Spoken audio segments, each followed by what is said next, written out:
Watch this little wonder explode into the air. This is Yurchenko, 1.5. Excellent push, lots of distance, and a great landing, and you can hear Bella in the background. That was a good one. Oh, we can do better than this. We can do better than this.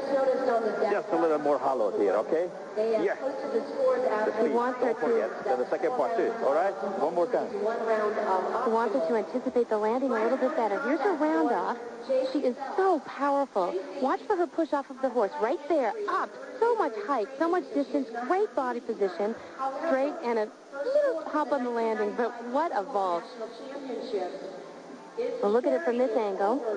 She does a back handspring. So much height.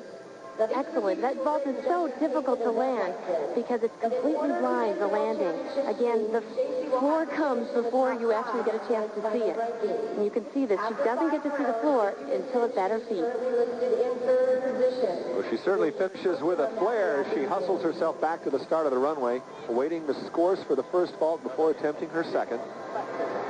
That vault is valued at a perfect 10-0.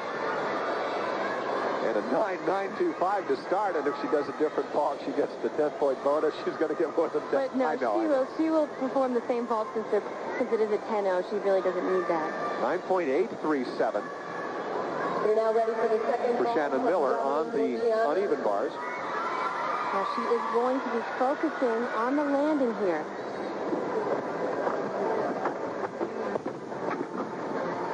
And a better landing. That was an incredible vault. Is it possible she can score higher than the 9.925 we just saw? Anything is possible. I believe so. Didn't look like she got as much distance on that vault from this angle. What a smile. Let's take another look at it from overhead. And a closer look. Watch for her push off of the horse. Tight, straight, pencil straight body position. That was a beautiful vault. I think that was a better vault.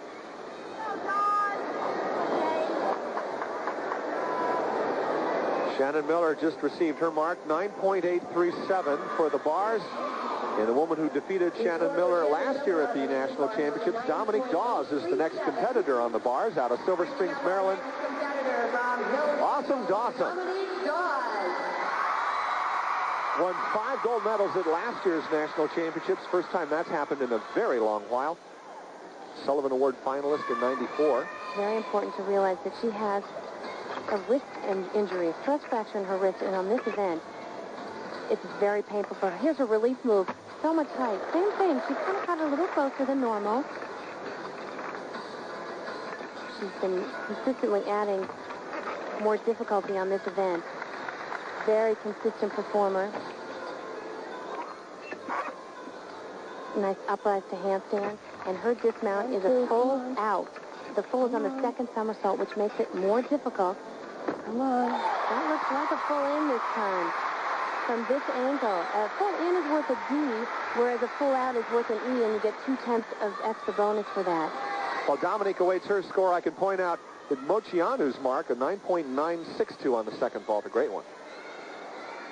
And nope, it was a full out. From this angle, clear to see she did the twist on the second somersault. Another angle for her dismount. She does the first flip, and then on the second flip, she twists it, which makes it more difficult. That was a beautiful routine. Back to the vault. Carrie Strug. We saw her do well in the uneven bars earlier with a good routine.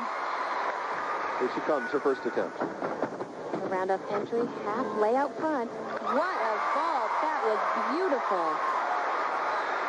Excellent body position and a great landing.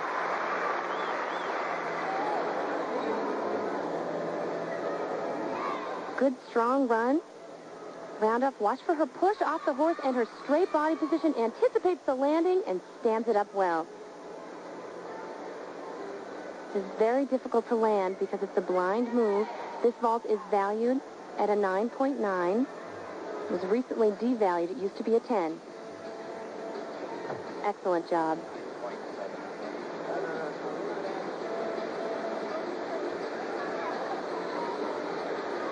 Moceanu, interestingly enough, on her second vault was in fact better than her first.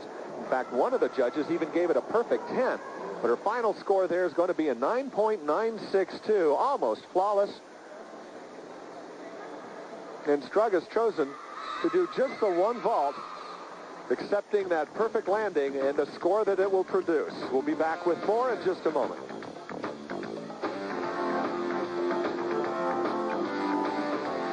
Back now with more of rotation number 2 of the optionals in the World Gymnastics Championship trials. Donnie Thompson, we saw her over on the bars do well. Here comes her attempt in the vault. Kerri Strug earned a 9.85 on her first vault and chose not to bother with the second. Is taking that score. She will be doing 2 different vaults. A handspring front, not very high valued vault. It's only worth a 9.7. Again, she's having stiffness in her lower back. A lot of discomfort that she's suffering right now. She's not her normal vault. I think that she's just making amends because of her physical condition. Handspring on. A good push off the horse. A little bit close to the horse. A little bit more distance, but a pretty good vault. Again, the maximum value she could score is a 9.7, so that's the problem with this vault. It's called the pre-flight. Good heel drive. Nice push off of the horse, but not too much distance. She will only take one vault to basically save her body because her back is really hurting her. I've got to ask, though, for the last 2 gymnasts only doing one vault, do you think the Katie theft incident earlier tonight might have had something to do with this? I don't think that it does, really. I think this is a unique situation because these 2 gymnasts are injured. For Kerri Strug, there was no need for her to take another vault. That was a 9.9 value vault. She scored a 9.85. Great marks indeed. So we go over to the uneven bars. We're getting ready for Amy Chow. I should let you know that Dominique Dawes' bar routine earned her a 9.775. And Amy Chow, we said, is on the bubble. Probably going to move up a little bit here. Let's see what she does on the most dynamic. Wait till you see what she pulls out of her bag of tricks on this event. She is known as the trickster in the sport of gymnastics. She takes so many risks in all of her routines. She's really incredibly talented. But with risk sometimes comes inconsistency, and I think becoming a consistent gymnast is Amy's toughest trick so far. Donnie Thompson, 9.462, the score for her on the vault. Remember, that vault was only worth a 9.7. Last year, Amy finished 5th all around at this competition, going on to the World Championships in Dortmund, Germany. She's on the bubble this year because she had some problems at the national championships on her optional beam routine.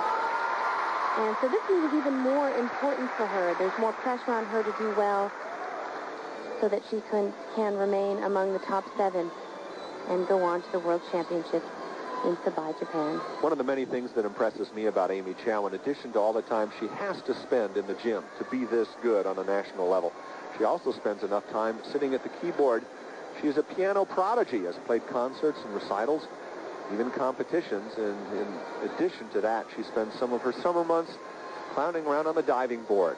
So all around, in addition to the 4.0 grade average she has at school, just an everything child. And she's really incredibly modest. One of her teachers says she doesn't think she's very special at all. She's just like one of the kids. There's a front stalder.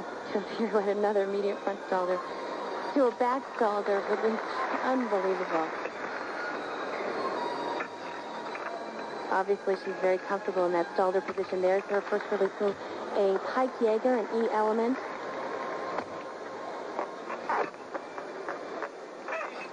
And this is the biggest part of her routine. She does a double dismount, 2 twists, 2 flips, and an excellent landing. She normally lands very low with her chest, and that was much better than earlier today in warm-ups. And that's a big smile from Amy Chow. That routine is packed with difficulty. I mentioned that gymnasts need to have 2 release moves. This actually counts as a release move.